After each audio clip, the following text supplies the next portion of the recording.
So a client called me, akaniambia I messed up. Na ile like the tension ilikuwa nayo, so I was like, what do you mean? This client invested 2 million and she has already lost 365,000 within a short period. Most of you could assume that she bought bad companies, but actually some of these companies are very good. The real problem isn't the companies, it's how the portfolio was built. So let's review this portfolio and see what it has. So the client's goal was building long-term wealth through investing in the Nairobi Securities Exchange. Does this portfolio look like or match their goals? Actually, no, it doesn't. The first thing I usually check when I'm reviewing a portfolio, I don't begin by looking at the gains or losses. What I begin with is looking for the allocation. Where are you placing your money? Or where is most of your money? Mistake number one, more than half of the entire portfolio in one company. Imagine you own 9 businesses. And one business controls 58% of your overall investments. That means what? If that one business struggles, your whole portfolio struggles, even if all other business performs well. That's exactly what happened here. Family Bank lost over that 1%, but because it controls 58% of the entire portfolio, it completely dominates the overall return. The problem isn't that Family Bank is terrible. The problem is that it became too large part of the portfolio. Second mistake that I see from this portfolio is buying during hypes. You can see that the investor bought Family Bank at 44 and currently is at 30. They also bought NCBA at 95 and currently is at 9. So over here I can say he bought during hypes, because when you see when the market of the price of Family Bank was allowed 44, went all the way to 50, it was during the hype. He never thought of taking entry when the price was low to go with it up. Another thing, when NCBA got, like, there was those rumors it was getting sold, and then the Net Bank from South Africa bought a lot of shares, it struck up and he bought at the highest point, which was 95. It was allowed 97, but it seems like he bought at 95. Those are called hypes. Market don't reward excitement, it rewards discipline.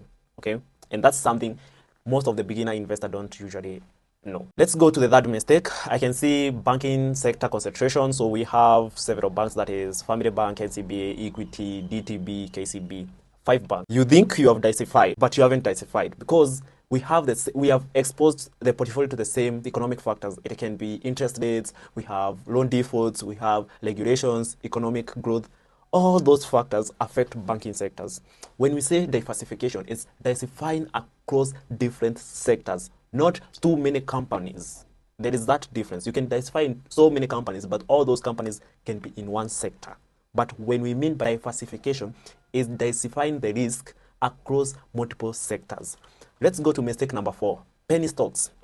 I'm not saying penny stocks are bad, but now over here we have something like Afrika, we have Eveready, we have Kenya and CIC. Those are penny stocks that literally most of the beginners think that they will make a lot of money. There is this statement, cheap price, cheap investment. That isn't true at all. Let's go to mistake number 5, looking only at the individual winners. So we have some companies which stocks made profit. We have Equity, we have KCB and Kenya. Why is the portfolio still down?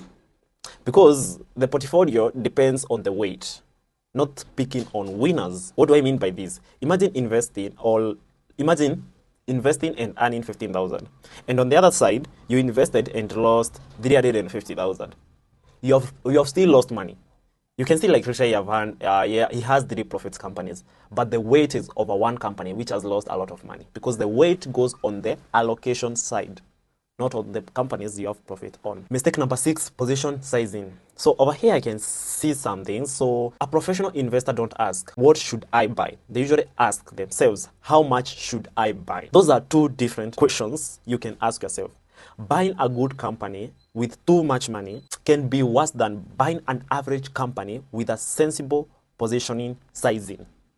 And get that straight, because if that so-called good company turns allowed on you, your entire portfolio suffers. But the average company, if it turns allowed on you, your position sizing was precise, so you can suffer. This client literally needed we check on how we can do this, at least we match their goals with what they intended to achieve in the future. This is a long-term investment, so it's easier to reward it and at least make several changes so that we can meet client's goal within a shorter period of time. So over this portfolio, I could not tell the client to sell everything tomorrow. What I will review is why every position exists, whether it meets client's goals, whether the current allocation reflects client's risk tolerance, and lastly, if gradual rebalancing is appropriate.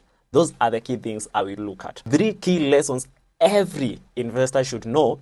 1, a good company can still be poorly invested if bought at the long price.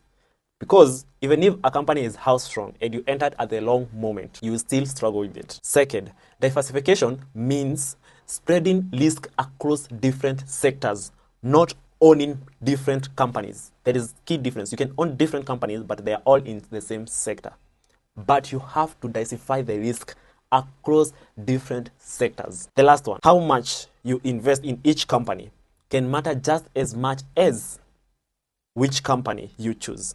Because over-investing in a company that could turn around on you can cost you more than just investing in an average company with a precise position. So I usually offer portfolio review where we come to check if your current investments needs rebalancing. It can be still in profits, and probably all the companies are in profit. But do you know sometimes you have to sell some companies which are in profit if the future of the company doesn't match your goals? Rebalancing is so good, it keeps on aligning your goals with what you want to achieve. The last thing before I leave, if you look at this portfolio, what would you change if it were yours? Drop your answers in the comment section. I'll be happy to see what you think about such portfolio.